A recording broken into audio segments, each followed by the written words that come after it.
Hey everybody, a warm welcome to the programme. I'm Rebecca McLaughlin-Easton, and this week we're analysing levels of acceptance in regional societies as we attend the UAE's World Tolerance Summit.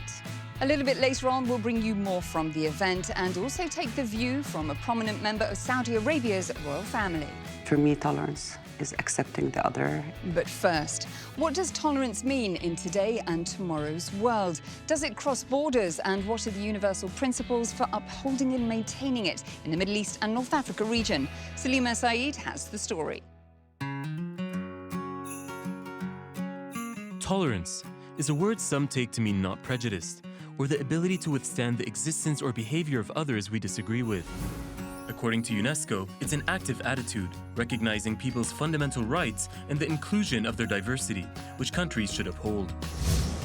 That remains a challenge among some MENA countries, according to London's 2018 Legatum Prosperity Index, which measures the wealth and well-being of nations.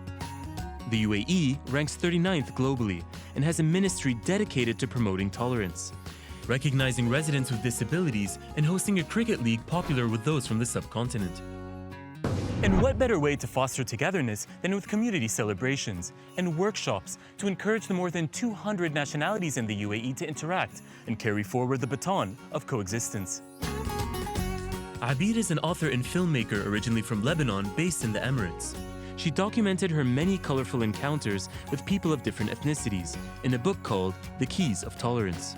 Turning text to film, Abir is recreating one memorable experience. She had often extinguished her Indian flatmate's candles, not realizing she was disrupting her Hindu prayer rituals. The cultural clash, once cleared up, brought the pair closer together. So when we talked and there was dialogue between us, we could understand and sympathize with each other, and I would start buying her candles from time to time. Abir says living in an understanding world is a long way off, especially in her hometown of Tripoli. Most of them were from one sect. So when we said we were going to our neighbors, for example, they would say, "No, how can you go to them? They're from a different sect. They hate us." Lebanon is governed by 18 different religious groups, which decide how citizens marry, inherit money, and even how they're buried. Some believe this has contributed to the country's social and even economic malaise. And in October, protesters took to the streets, united in hope of change. I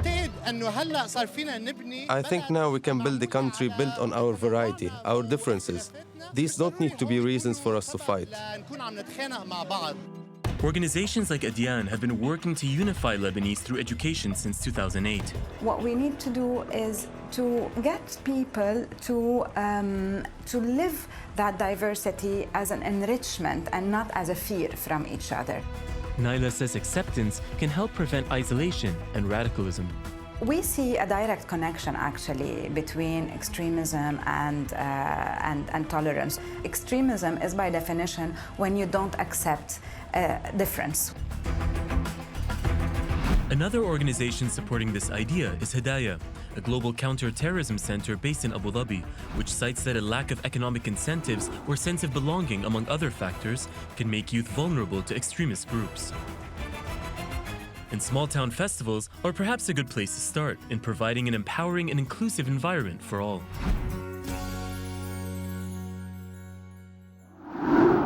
It was the UAE's first president, the late Sheikh Zayed bin Sultan Al Nahyan, who declared to his young nation that tolerance is a duty. His message has been brought into focus and brought up to date at the second edition of the World Tolerance Summit, which has gathered together global ministers and thought leaders to push for peace and understanding. Thousands of diplomats, peace campaigners and faith leaders from more than 100 countries met in the UAE to debate global harmony. The UAE's Minister of Tolerance highlighted how gender equality and education were key contributors towards the country's social and economic success. And spreading the message of love and unity was the Imam of Al Noor Mosque in New Zealand. He's a survivor of the March 15 attacks, which left 51 people dead after a gunman opened fire on worshippers at 2 mosques in Christchurch. Inspire began by asking the Imam how he was coping. I'm very traumatized, I can say that. And especially after 3 weeks ago, I started to see things and to recall everything and what happened. And whenever somebody talks about what happened, I feel very sick. Some of the parents, their mother hasn't told the children yet that the father is gone. They expect the father to come back. Religious leaders, whether they are Muslims or Christian or Jewish or people of faith or no faith, they have responsibility to send a message of love. The whole world need to take it as an example, and this is the tolerance. Another guest of honor at WTS was Saudi Princess Lamia bint Majid Al Saud, who heads up the all-female team of Riyadh-based group Al Walid Philanthropies. The charitable foundation to date has donated more than $4 billion to more than 160 countries, working to alleviate poverty and disease whilst empowering women and youth. Princess Lamia is an outspoken businesswoman embracing rapid change in her kingdom. And on the sidelines of WTS, Inspire sat down with the royal regional role model to hear more. Your Royal Highness, a very warm welcome to Inspire Middle East. Thank you very much. It's such a pleasure being here with you today. Thank you. May I ask you to define tolerance? What does it mean to you personally?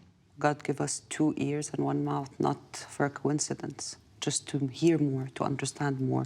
So this is for me tolerance, is accepting the other, is understanding more of the other, is being interested in the others.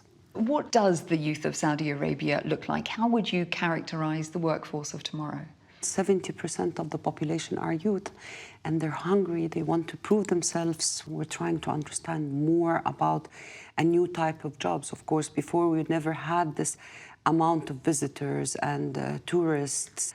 So I believe with all what's happening, I think that you're going to be a completely different new Saudi Arabia in the upcoming maybe 2-3 months. Saudi is, of course, opening up, as you mentioned, for the first time, not least to tourists.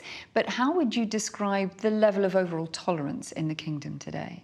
Maybe there was a misconception about Saudi Arabia because we have the 2 holy mosques. So we were very keen about keeping this atmosphere as a Muslim closed country. Everyone was very interested to know what's going on there. What do we look like? How we talk? How we walk? What we wear? But nowadays, I'm very happy that it's opening up, and us as a Saudis, we're very much welcoming community, but we never had the chance to show it. You have a passion for travel. You're always running from one plane to the next. But may I ask you, have you ever experienced intolerance in a country that you visited or been subject to prejudice? I was in Paris, and I was in the Le Monde Festival. It was an open debate, and it was like 250 attendees. So, and they were talking, back then it was the problem of the burkini, if you remember. And in the audience, there was girls there, they're veiled. And one of them, she stood up and she said, "What do you think of the burkini?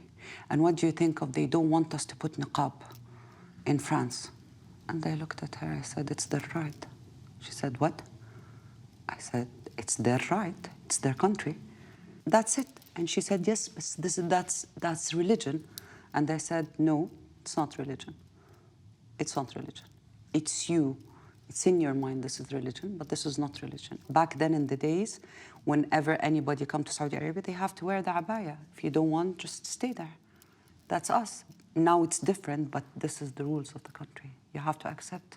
Speaking of mindsets, can I ask you, what's the best way to tackle Islamophobia, in your opinion? Being a good Muslim. That's it. And to be very honest, us in this part of the world, we always really get